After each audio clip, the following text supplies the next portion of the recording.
This is Frog Valley Tropical Fruit Farm, and I want to do a video on using raw manure as inputs for soil fertility to grow fruits and vegetables for an organic certified system. So when I started out here at Frog Valley Tropical Fruit Farm, I'd always known that you can grow food in manure. Since I was a small child of like 5 or 6 or maybe 7, I gained consciousness of that fact. And I've always known that and did it. But when I came to Frog Valley Tropical Fruit Farm, I knew I wanted to be organic certified tropical fruit and biodynamic certified tropical fruit. And I got scared off by the organic, because you have to know the organic standards before you can get the biodynamic standard. So I got scared off by their rhetoric about raw manure and E. coli. That scare tactic was developed by universities in unison with the chemical companies to try to prove that chemical farming was safer. And for some reason, it's permeated the academic college community. And not all of them, but most of them. And I know that I couldn't have reached this level of fertility without using raw manure. It's impossible. It was impossible for me. And I know that each system, each farm is individual. And I know that a lot of these people that teach stuff don't farm. Like, I hate to say it, Elaine Ingham, with her scare tactic. I just glanced out of the corner of my eye while I was doing searches for new material, and I saw some headline like "compost kills" or something like that. Something really frightening. And you always know when somebody's wrong about something and hasn't evolved or knows the science and is just reverting back onto old tactics to try to scare people about the beautiful results you get from using raw manures. All other systems, all other design systems are anthropogenic design, so they're incorrect. The only true natural system is the manure system. And there's certain rules that you can follow. And I had to take a class, 3-day class on the phone, because I didn't know how to work Tinder or whatever it was. Zoom, that's what it was. So I listened to it on the phone for 3 days. It was like 5 hours a day, right during peak time when I should have been outside doing stuff. So it was very inconvenient, but it's all on the management of stuff that we've caused. So our caged, it's all the management of the manure. It's all caused by humans. They take it and they put it in big piles, and chemical reactions and big piles of manure cause molecules to separate, which is a release of energy into the atmosphere and as water. So heat and water. So if we had just thrown the manure onto the ground in a healthy biological system, none of that would happen. So I had, the class was like 3 days, and I did learn some stuff. I learned that you can mix raw manure into the soil 30 days before harvest. I think it's 30 days. I know that Purdue has a study done on E. coli mixed into the soil. This is a controlled group where they took out of balance ratios of just pure E. coli and mixed it with water and manure and put it into the soil. So 40 days after that, there was no E. coli on the leaf of the plant. So it was safe to eat after that. So 30 days, you can mix it into the soil. So I never kind of worried about it because nature has a way of taking care of it if you don't put the system out of balance. That's what it all comes down to. Just keeping your system in balance. Applying a pile of manure of like 50 pounds into an area like this, or applying a huge pile of compost and then turning it. What do you think's better for the soil? So I learned a long time ago that, because I was scared to use manure, so I didn't use it. So I started making compost, thermophilic compost, how they said to do it. And it really couldn't get me there. It made compost, but it was an inferior product. And so after I studied up on the use of raw manures and how I can use them safely, you have to wait 120 days, basically. If you apply it above ground, should mix it into the soil, but I mix it into this, it's the wood chips and the hay that I put in with my cows when I lock them in at night. And it's all organic approved. You have to use all organic inputs for your animals, for your soil, for you. It's like, people don't get that. They just, I don't know, you can't see it, so they just ignore it and just continue to feed their animals glyphosate-ready corn and poison their garden in the process, because that's not a clean input. Can't use it. You can't feed your animals non-organic feeds, period.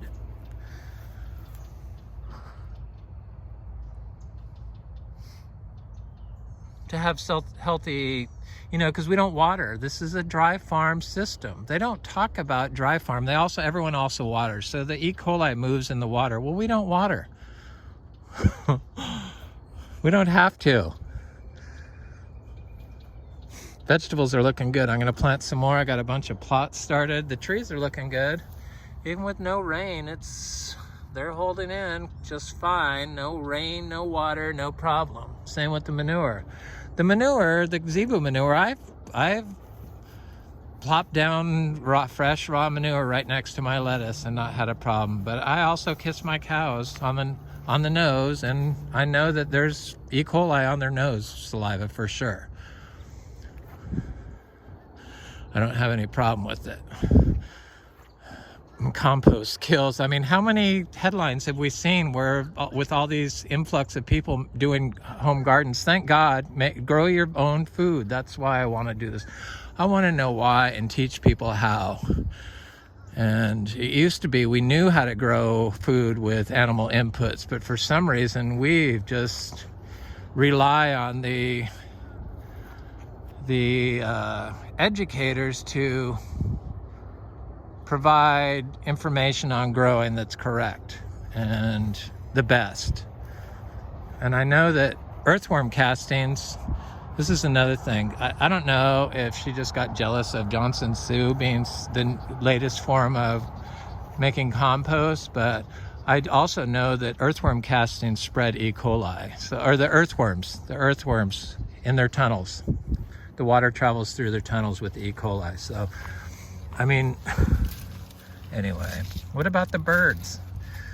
Anyway, let's look at what I'm gonna plant today. My carrots, my pink lady slip radish, my mesclun salad mix, some red marble onions, specialty onions, all organic stuff. Wild garden seeds. If you won't get a chance to look at their online catalog, they have like everything you could possibly think of, vegetable and herb wise. That is red iceberg, some more leeks, some more kale, always some more cilantro. It's coming up. I could probably start harvesting stuff, but I'm gonna wait just a little bit. Arugula, more salad, some cabbage, and some giant zinnias that seem to stay here year round and reseed themselves. So I like them. So I'm just gonna grab all these seeds here, and I already pre-opened the packs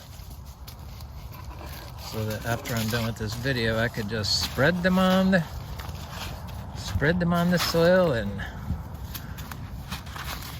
on the manure, the compost, the unheat treated compost that I use because it's good.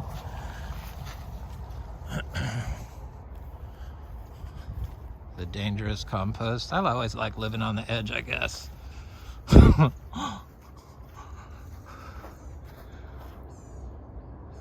There's just so many ways to grow, and I kind of like the one that you don't have to water anything here in Florida.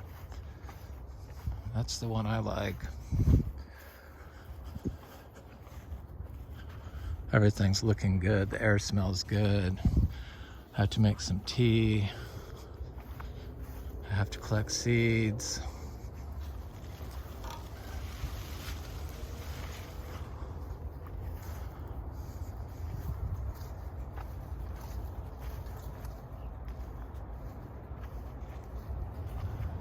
Did a little vegetable patch here last week.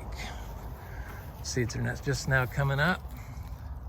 So this is all my daily manure that I drop down, and then I let it age here. It's 50 pounds worth. It's like what people would consider a compost pile, I guess. But since it's so small, it just turns into soil quickly, and then I just rake it into the ground after, I don't know, I could count up the days because each one of these piles is a day, so I could kind of guess it's like 30 days. So then by the time I plant my seeds in them, it's like already been 30 days because I do these every day, so it's easy to know where I've done it. They look fresher and fresher. These vegetables are looking great. This area got a little more shade during the drought, and that helped it. I also put compost on these, like a layer of compost, but I see cilantro is coming up good.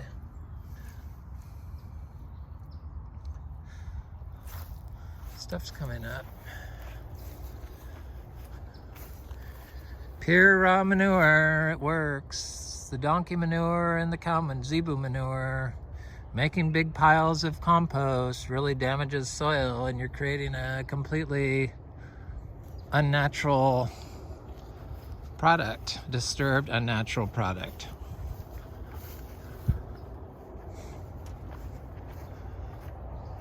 Little mangoes are coming up.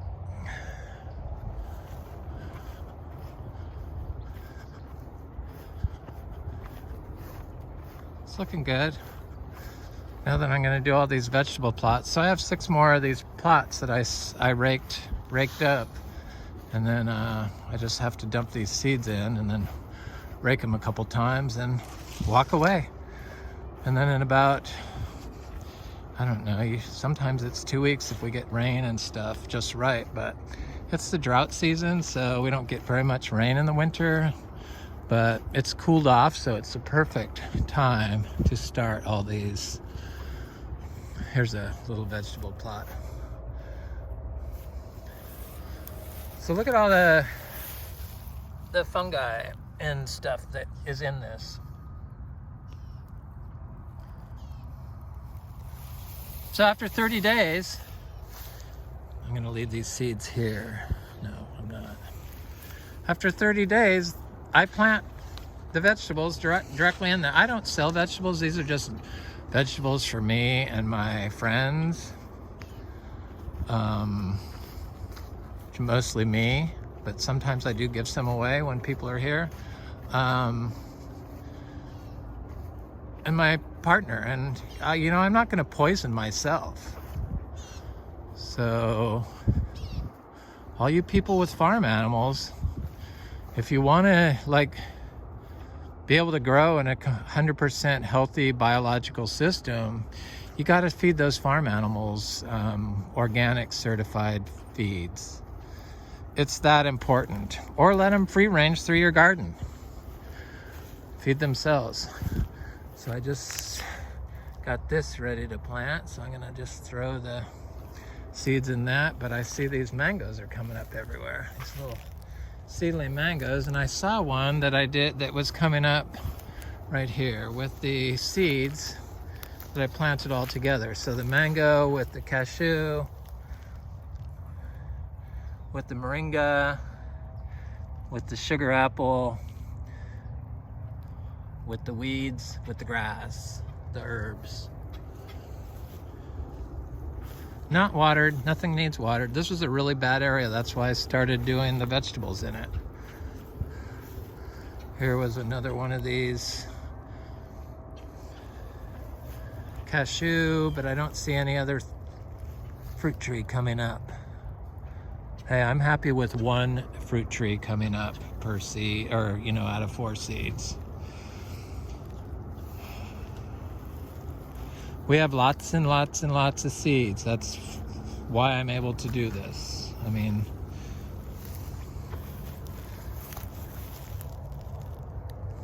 we're a seed, fruit, and tea farm. And then I do vegetables for myself. Here's another place I'm gonna do vegetables. Just rake it. This had a lot of extra hay on top, so I raked that off and then mixed it in with the soil, and it's wet.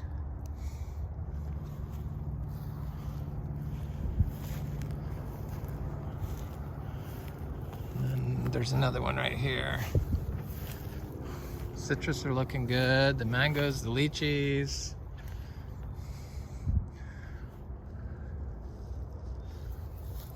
Cashews. Here's see the mushrooms that grow in there? Lots of expired mushrooms. You can see them.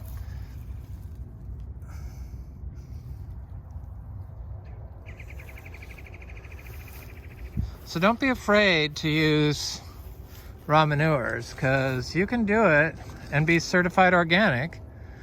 You just have to know how to manage it correctly. That's what it comes down to. And you can't use anything that's been given wormers. Horses that have been given wormers, they've been given fly spray in their stall to spray on their backs, which is what they do. None of that stuff. You won't be able to accomplish a dry farm system, probably. Crappy thermophilic compost probably won't get you there. Maybe if you mixed raw manure with that after your thermophilic compost, raw zebu manure, it would work. But I tried it, it didn't get me there. What got me here was the biodynamic preps. That's what started getting me here. That's the first time I noticed that soil aggregation was happening. But for some reason they make, even though the 30 days in the ground is enough for the organic certifiers to grow food into, you can't use the manure that's been buried in the ground in the horn. You have to treat it as a raw manure. We treat everything as a raw manure, everything we plan on selling. So we wait 120 days after application of something like this before we would sell fruit on that. Sweet tart mango. So we just give everything the 120-day treatment. But it was very odd that they, look at the mushrooms in there. See them? Expired mushrooms. Vegetables are coming out. I'm going to do some more right here. I planted some in there just directly into to see what would happen. They're coming up, but I could get more to come up. I'll plant some more seeds in there. You have to, the biodynamic preps, even though the manure has been buried in the horn and it doesn't even resemble manure when it comes out of the ground, according to the organic certifiers, it has to be treated as raw manure. All these stuff to scare you against manures was, and then the poisoning of the manures, to finish that thought, because that's what it was. They gaslit manure with E. coli for growing food so that they could push their chemicals, which were bacteria free, and then they poisoned the cow so that the manure could never be used to grow better than their poisoned product. That's how it lays out.